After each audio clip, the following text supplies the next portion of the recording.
Hello students, कैसे हैं आप सब। सो बच्चों, आज हमारा टॉपिक है हाइड्रोकार्बन्स का। ठीक है, तो बच्चों जैसे कि आपको सबसे पहले ना देखो, कभी भी कोई भी टॉपिक पढ़ना है तो जो भी लिखा हो पहले वो समझ आना चाहिए कि हाइड्रोकार्बन ठीक है क्या मतलब, इसमें पढ़ने क्या जा रहे हैं। इसमें हम ऐसे कंपाउंड्स पढ़ने जा रहे हैं जो कंटेन करेंगे हाइड्रोजन और कार्बन को। समझ गए, उनको क्या बोलेंगे हम, हाइड्रोजन कंपाउंड। समझ गए। अब बच्चों इसमें हम सबसे पहले पढ़ने जा रहे हैं कि एल्केन्स जो है वो सैचुरेटेड हाइड्रोकार्बन्स है। मतलब एल्केन जो सिंगल बॉन्ड्स जो भी होंगे ना, जो एल्केन में भी सिंगल बॉन्ड है तो उसको हम सैचुरेटेड हाइड्रोकार्बन बोलेंगे। अनसैचुरेटेड किनको बोलेंगे, जो क्या कंटेन करेंगे डबल और ट्रिपल बॉन्ड। समझ गए। तो बच्चों हमने पहले भी पढ़ा था कि कन्फर्मेशंस पढ़ी थी ना एल्केन की।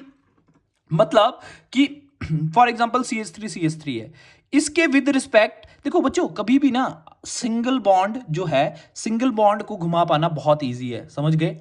ठीक है, अगर इसकी देखेंगे तो ओवरलैपिंग कैसी होती है, हेडवाइज ओवरलैपिंग होती है ना, तो इसको रोटेट कर पाना with respect to each other बहुत ईजी है। पर पाई बॉन्ड को रोटेट कर पाना बहुत डिफिकल्ट है। फॉर एग्जांपल देखो, साइड वाइज ओवरलैपिंग कर रहा हूं मैं इन दो ऑर्बिटल्स की, तो अगर मैं इनको घुमाऊंगा तो ये क्या, ये टूट जाएंगे। ठीक है, अगर बॉन्ड टूट गया तो फिर कंपाउंड ही नहीं रहा। समझ गए। इसीलिए हम जो कंफर्मेशन पढ़ेंगे, रोटामर्स, इनको रोटामर्स भी बोलते हैं। ठीक है, ये क्या होता है, इन कंपाउंड्स में होता है with respect to single bond हम क्या, with respect to single bond हम इन मॉलिक्यूल्स को क्या, जैसे ये वाला कार्बन है और ये वाला कार्बन, इसके विद रिस्पेक्ट इसको क्या करेंगे, हम घुमाएंगे। ठीक है, एट डिफरेंट एंगल्स। ठीक है, at different angles. For example देखिए, ये कौन सी, ये 100 हॉर्स प्रोजेक्शन है। समझ गए। जब 100 हॉर्स प्रोजेक्शन के इसके विद, इस कार्बन के विद रिस्पेक्ट इस कार्बन को मैंने रोटेट किया तो ये वाला पोजीशन आ गई। ठीक है, ठीक है। अब मैं इस पोजीशन में नहीं बताने वाला आपको, ठीक है, क्योंकि इस पे जो था, इस पे थोड़ा कंफ्यूजन होता है। देखो, अगर मैंने इसी का ही न्यूमैन प्रोजेक्शन बनानी है तो सबसे पहले मैं ऐसे लिख लूंगा। ठीक है, पहले वाले कार्बन का बना रहा मैं, ये पहले वाली कार्बन की बन गई। अगर मैंने दूसरे कार्बन की न्यूमैन प्रोजेक्शन बनानी है, ठीक है, अभी ये न्यूमैन प्रोजेक्शन होती है। ठीक है, तो मैंने दूसरे वाले कार्बन को कैसे शो करूंगा, ऐसे।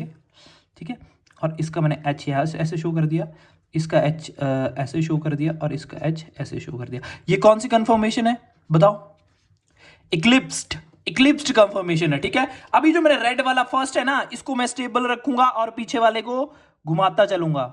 ये रेड वाला मैंने स्टेबल रखा है, देखना।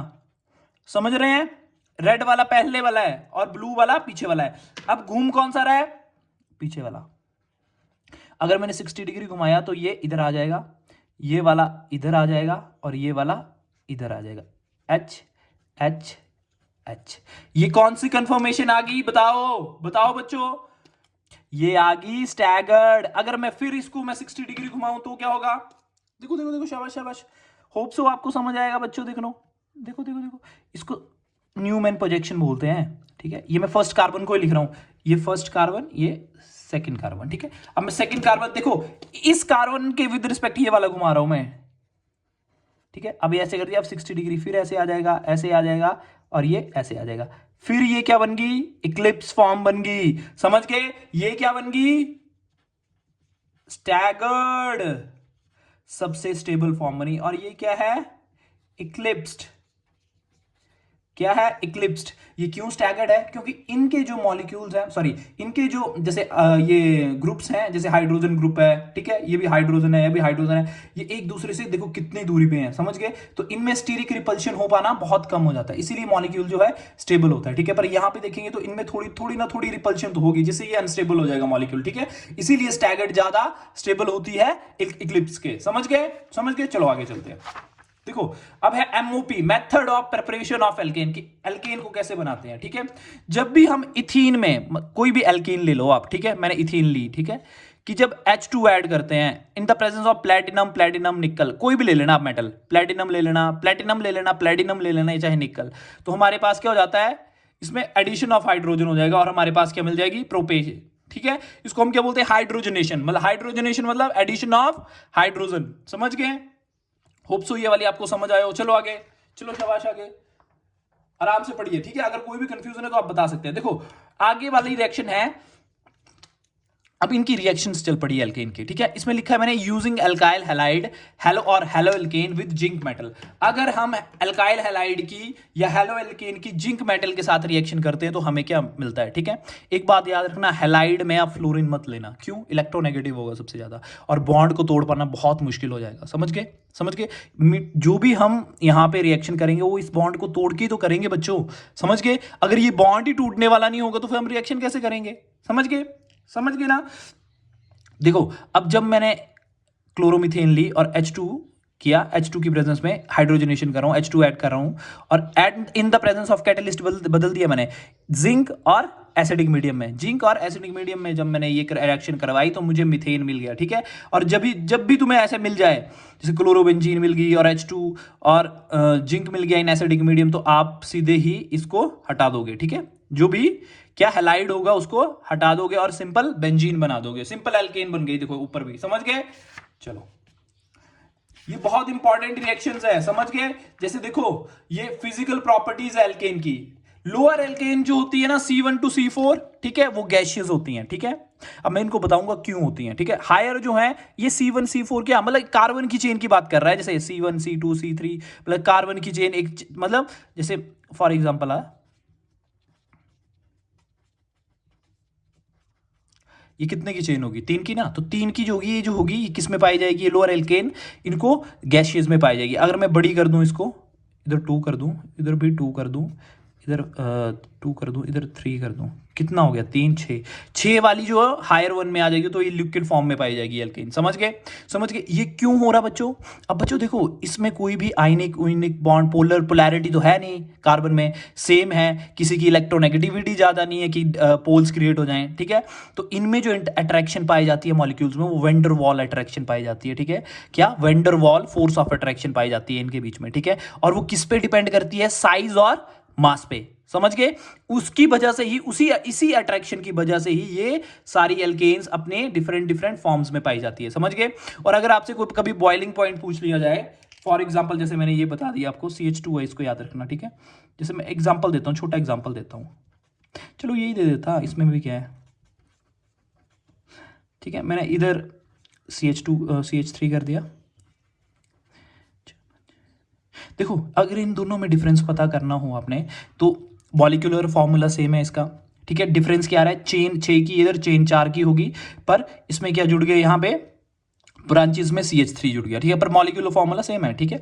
तो इसमें बोला कि बॉइलिंग पॉइंट जो है वो डायरेक्टली प्रोपोर्शनल है मॉलिक्यूलर वेट के, ठीक है। तो मॉलिक्यूलर वेट तो दोनों का ही सेम है, एग्री कर रहे हैं ना? ठीक है। तो इसके पॉइंट पे, तो इस बेस पे तो मैं बता ही नहीं सकता बॉइलिंग पॉइंट किसका ज्यादा होगा। पर अगर मैंने देखना हो कि अगर इन दोनों का ही निकालने को दे दिया जाए कि बॉइलिंग पॉइंट निकालो, तो एक और पॉइंट है उसमें कि number of side chains inversely proportional है। मतलब जितनी ज्यादा होगी ये उतना कम बॉइलिंग पॉइंट, जितना कम ये उतनी ज्यादा ये, ठीक है। मतलब अप्स एंड डाउन होगा। अगर ये बढ़ रहा है तो ये कम हो जाएगा, अगर ये बढ़ रही है तो ये कम हो जाएगा, ये कम हो रहा है तो ये बढ़ जाएगा, ठीक है। इसीलिए इस वाले बी वाले का मैं इसको बी मान ले रहा हूं, ठीक है। तो बी का जो है वो बॉइलिंग पॉइंट कम होगा ए से। समझ गए? क्यों? क्योंकि इसमें साइड चेन्स ज्यादा आ गई। समझ गए? समझ गए ना बच्चों? क्योंकि बच्चों इसमें सरफेस एरिया कम हो जाता है, ठीक है, इसमें सरफेस एरिया ज्यादा है, तो इसको बॉइल कर पाना मॉलिक्यूल्स को, हर किसी को हीट मिल रही है। इसमें क्या है? इसमें इनको मिल ही नहीं रही, सिर्फ सरफेस एरिया की वजह से, कम होने की वजह से हम इसको प्रॉपर बॉइल नहीं कर पा रहे, ठीक है। और इसको सरफेस एरिया की ज्यादा होने की वजह से हम कर पा रहे हैं। समझ गए? समझ गए? चलो, अब जो सब्स्टिट्यूशन रिएक्शन समझो क्या होती है। क्या? सब्स्टिट्यूशन से क्या समझ पा रहे हो आप? सब्स्टिट्यूट मतलब कोई चीज आके वहां पे लग रही है, मतलब सब्स्टिट्यूट हो रही है। समझ गए? क्या हो रही है? सब्स्टिट्यूट हो रही। तो इसमें क्या है? इसको हम फ्री रेडिकल हैलोजनेशन भी बोलते हैं। मैंने मैकेनिज्म करवाया है आपको, देख सकते हैं आप जाके, ठीक है। तो इसमें क्या है? वन और more hydrogen atom of alkene can be replaced by halogens. इसमें क्या हो रहा है? सब्स्टिट्यूशन। कोई हैलोजन एटम आ रहा है, मॉलिक्यूल आ रहा है, वो एक क्या कर रहा है? एक हाइड्रोजन को रिमूव करके इन द प्रेजेंस ऑफ लाइट अपने आप वहां पे लग जा रहा है। देखो, जैसे ये क्या था? क्लोरोफॉर्म है, ठीक है। इसको Cl2 के साथ, ठीक है, क्लोरीन के साथ हमने रिएक्ट कराया इन द प्रेजेंस ऑफ सनलाइट, तो हमें कार्बन टेट्राक्लोराइड मिल गया प्लस HCl मिल गया, ठीक है। इसी को ही हम सब्स्टिट्यूशन कहते हैं, ठीक है। आप ऐसा भी कर सकते थे कि CH मिथेन ले लेते, मिथेन से जब CH, फॉर एग्जाम्पल आपने मिथेन ले लिया और जब आपने क्लोरीन से रिएक्शन करवाई, या आप सनलाइट की प्रेजेंस में करवा लो, या हाई टेम्परेचर, बहुत ज़्यादा टेम्परेचर होना चाहिए, तो क्या बन जाएगा CH3Cl, तो और HCl निकल जाएगा। तो ये भी एक टाइप की सब्स्टिट्यूशन रिएक्शन है, समझ गए। अब कंबस्शन क्या है बच्चों? कंबस्शन मतलब जलना ना, मतलब किसी चीज को जलाना ना। तो इसमें क्या करेंगे, जब हम मीथेन को ऑक्सीजन की प्रेजेंस में, ठीक है, कंबस्शन करेंगे, ठीक है, एट हाई टेम्परेचर में, ठीक है, तो हमें क्या मिलेगा? कार्बन डाइऑक्साइड मिल जाएगी, गैस मिल जाएगी कार्बन डाइऑक्साइड, और वाटर मिल जाएगा, ठीक है। ये तो आपको पता ही होगा, मैंने पहले भी करवाई थी ये रिएक्शन, ठीक है। देखो बच्चों, अब हम एक कंट्रोल्ड ऑक्सीडेशन करते हैं, ठीक है, ठीक है। कंट्रोल्ड ऑक्सीडेशन मतलब एक स्पेसिफिक, क्या हमने कैटलिस्ट डाल दिए होंगे, रिएजेंट्स डाल दिए होंगे, उसकी प्रेजेंस में ही होगी, ठीक है। ये आपको बच्चों याद करना पड़ेंगे रिएजेंट्स प्रॉपर। आपसे ऐसे पूछ लिया होगा कि मीथेन और O2 की प्रेजेंस में MO2 मोलिब्डेनम के साथ ट्राईऑक्साइड, मोलिब्डेनम ट्राईऑक्साइड के साथ जब हमने हीट किया तो हमें क्या? मिथेनॉल मिल गया, ठीक है। तो आपको पता होना चाहिए कि हमें प्रोडक्ट क्या मिल रहा है। जब ये देखो, इथेन के दो मॉलिक्यूल्स को जब 3O2 के साथ किया इन द प्रेजेंस ऑफ, ये देख लो, CH3CO2 नेगेटिव मैग्नीज के एसीटेट के साथ, ठीक है, तो हमें एथेनोइक एसिड मिल गया और वाटर के मॉलिक्यूल निकल गए, ठीक है। और जब हमने कॉपर के साथ लिया तो हमें मिथेनॉल मिले। इसका कोई अदर ऑप्शन नहीं है, आपको याद करना पड़ेगा, ये समझ गए। क्योंकि ये रिएक्शंस जो होती हैं, ये पहले ही लेबोरेटरी में परफॉर्म की गई होती हैं, ठीक है, लैब्स में परफॉर्म की होती हैं, और उनके जो स्पेसिफिक रिजल्ट हैं वो हमें बता दिए होते हैं, समझ गए। तो इनका अदर वे थोड़ी नहीं है कि आप जाओगे फिर लैब में करोगे, ठीक है, समझ गए। तो ये आपको समझ आनी चाहिए, और आपको पता होना चाहिए कि जो भी कैटलिस्ट डाला है, जो भी आपने रिएजेंट डाला है, वो आपको पता होना चाहिए, समझ गए। और क्या हमें प्रोडक्ट मिला है, चलो देखो। आइसोमराइजेशन क्या है, आपने पढ़ा था आइसोमर्स क्या होते हैं, ठीक है। तो दो टाइप के बताए थे मैंने, जिसमें स्ट्रक्चरल बताया था और स्टीरियो बताया। तो स्ट्रक्चरल में ही हम क्या, इनके स्ट्रक्चर्स चेंज होंगे आइसोमर, ठीक है, ठीक है। स्ट्रक्चर्स में आपने बहुत पढ़े थे ना, चेन पढ़ा था, पोजीशन पढ़ा था, फंक्शनल पढ़ा था, फिर फंक्शनल आइसोमर पढ़ा था, ठीक है। फिर आपने मेटामर्स पढ़े थे, टॉडोमेरिज्म पढ़ा था। तो उसी का ही पार्ट है। आप मेरे को बताना कि कौन से हैं ये। जब सिंपल चेन इसमें कन्वर्ट हो जा रही है, तो विद रिस्पेक्ट इसके और इसके ये कौन से आइसोमर बन रहे हैं, ठीक है। मैं बताता हूं आपको। देखो, इस रिएक्शन में क्या होगा, हम क्या, जब भी तुम्हें एनहाइड्रस एल्यूमिनियम क्लोराइड मिल जाए कभी भी, और कोई एक चेन हो एलिफेटिक, तो आप समझ जाना कि ये रिएजेंट क्या करेगा, ये रिएजेंट क्या करेगा, ये आइसोमर्स बना देगा इस कंपाउंड के, समझ गए। क्या बना दिए, तो इसके क्या कर दिए, आइसोमर बना दिए। मतलब मॉलिक्यूलर फॉर्मूला सेम रखा, पर स्ट्रक्चर क्या होगी, डिफर होगी, ठीक है। देखो, मॉलिक्यूलर फॉर्मूला सेम है इनका, पर स्ट्रक्चर में डिफरेंट है। चेन 6 की है, चेन 5 की कर दी, ठीक है, समझ गए। तो इसी को क्या बोलते हैं हम, आइसोमराइजेशन बोलते हैं, ठीक है। चलो, एरोमेटाइजेशन भी आपको देखो पता लग जा रहा है कि एरोमेटिक कंपाउंड्स के होते हैं, ठीक है। एरोमेटाइजेशन क्या है, जिसमें हम एरोमेटिक कंपाउंड्स बना रहे हैं, ठीक है। अब देखो बच्चों, जैसे एरोमेटाइजेशन है, एरोमेटाइजेशन में क्या हो रहा है, हम एरोमेटिक कंपाउंड क्या, एल्केन से एरोमेटिक कंपाउंड फॉर्म कर रहे हैं, ठीक है। इसको हम डीहाइड्रोजनेशन भी बोलते हैं, मतलब हाइड्रोजन का रिमूवल। ये मैंने एक एलिफेटिक चेन ली है, ऐसे मैंने लिखा है इसको ऐसा बना के, ठीक है, या चाहे आप ऐसे लिख लो सीधी, ठीक है, जरूरत नहीं है ऐसे लिखने का, ठीक है। जब हम इस रिएजेंट की Cr2O3, V2O5 या MO2O3, या आप तीनों में से कोई भी यूज कर सकते हो रीजन, ठीक है, एट 773 केल्विन और 10 to 20 एटमॉस्फेरिक प्रेशर पे जब हम ये वाला रीजन यूज करते हैं तो हमें एक एरोमेटिक कंपाउंड मिल जाता है। दोनों सेम ही है, ठीक है। मैंने रेजोनेंस करके पाई बॉन्ड्स का ये बताया हुआ है यहाँ पे, ठीक है, ठीक है। तो आप जब भी आपको ये दिख जाए रीजन्स, तो आप पूरे आपके माइंड में क्लिक करना चाहिए कि एरोमेटाइजेशन होगी यहाँ पे, ठीक है, समझ गए। चलो आगे देखो बच्चों, ये कुछ रिएक्शंस हैं जिसमें हम क्या करेंगे, रिएक्शन कर, स्टीम के साथ रिएक्शन कर रहे हैं। जब मीथेन का वाटर के साथ रिएक्शन कर रहे हैं इन द प्रेजेंस ऑफ निकल, और हीट कर रहे हैं, तो क्या, कार्बन मोनोऑक्साइड और 3 हाइड्रोजन निकल जा रहे हैं, ठीक है। अब पायरोलिसिस आ गई। पायरो मतलब हीट, लिसिस मतलब तोड़ना, मतलब जब भी हम हीट देंगे तो क्या, बॉन्ड टूटेगा, ठीक है। तो इसमें क्या हो रहा, कोई भी एल्केन है उसको एट हाई टेम्परेचर हम क्या कर रहे हैं, हीट कर रहे हैं, तो हमारे पास ये प्रोडक्ट बन रहे हैं डिफरेंट डिफरेंट, ठीक है। तो देखो, हेक्सेन थी तो ये टूट गए ना हाइड्रोजन के बॉन्ड, ठीक है, ठीक है। तो क्या, हेक्सीन बन गई, ठीक है।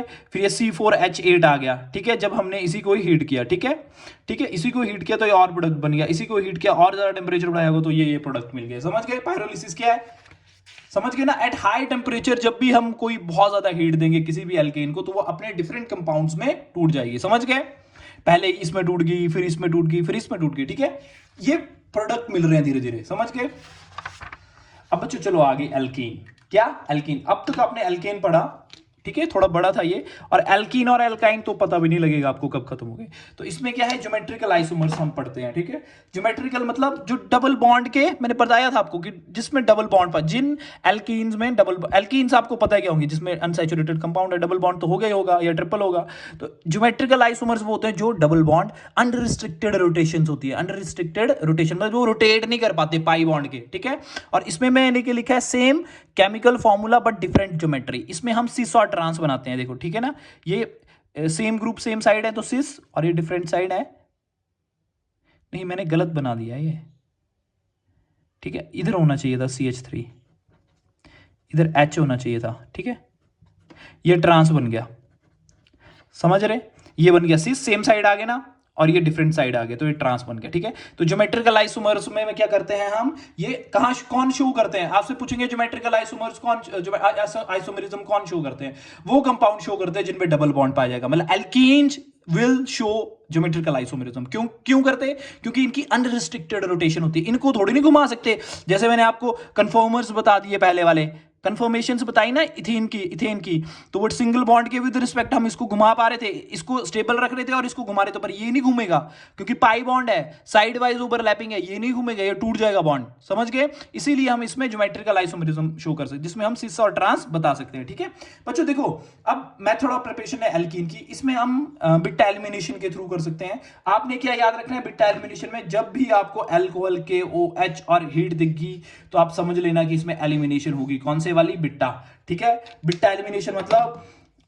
इस वाले कार्बन से ये हैलाइड निकलेगा और इस वाले से हाइड्रोजन निकलेगा, ठीक है। -HX निकल रहा है और हमारे पास क्या, एल्कीन बन जा रही है। पर हमने फ्लोरीन नहीं लेना है, क्यों नहीं लेना है, क्योंकि वो मोर इलेक्ट्रोनेगेटिव एलिमेंट है, वो बॉन्ड को स्ट्रांगली पकड़ के रखता है और उसको हमें तोड़ने के लिए बहुत ज्यादा एनर्जी देना पड़ेगी, समझ गए। तो हम क्या इन तीनों से ही काम चला लेते हैं, ठीक है। चलो ये आपने पढ़ लिया। अब एसिडिक कैरेक्टर तो नहीं, पर एल्काइन पढ़िए पहले, ठीक है। अब जो एल्काइंस के होते हैं, ऐसे कंपाउंड जिनके पास बताओ ट्रिपल बॉन्ड हो, मतलब CnH बताओ 2n-2, इनका फॉर्मूला क्या है, CnH 2n-2, ठीक है ठीक है। एल्केन का क्या है, CnH 2n+2, और एल्कीन का है CnH 2n, और एल्काइन का है CnH 2n-2, ठीक है। अब इसके मेथड ऑफ प्रिपरेशन क्या है, कैल्शियम कार्बाइड से। जब हम कैल्शियम कार्बोनेट को हीट कर रहे हैं तो कैल्शियम ऑक्साइड और कार्बन डाइऑक्साइड, और कैल्शियम ऑक्साइड को जब 3 कार्बन के साथ हम करेंगे हीट तो हमें कार्बन मोनोऑक्साइड और ये मिल जाएगा, आपको क्या है, कैल्शियम कार्बाइड फॉर्म हो गया।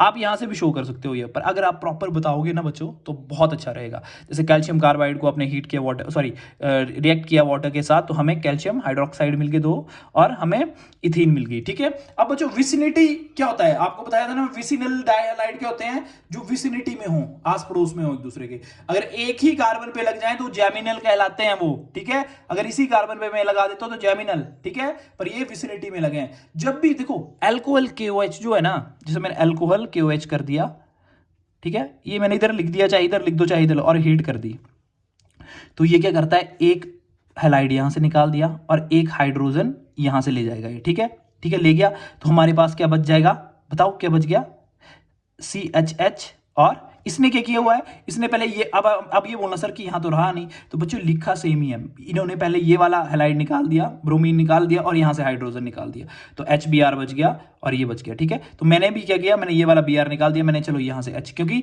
ये ऐसा नहीं करना कि एक ही कार्बन से निकाल देने दोनों ही, नहीं, हाइड्रोजन और Br नहीं निकलेंगे एक कार्बन से।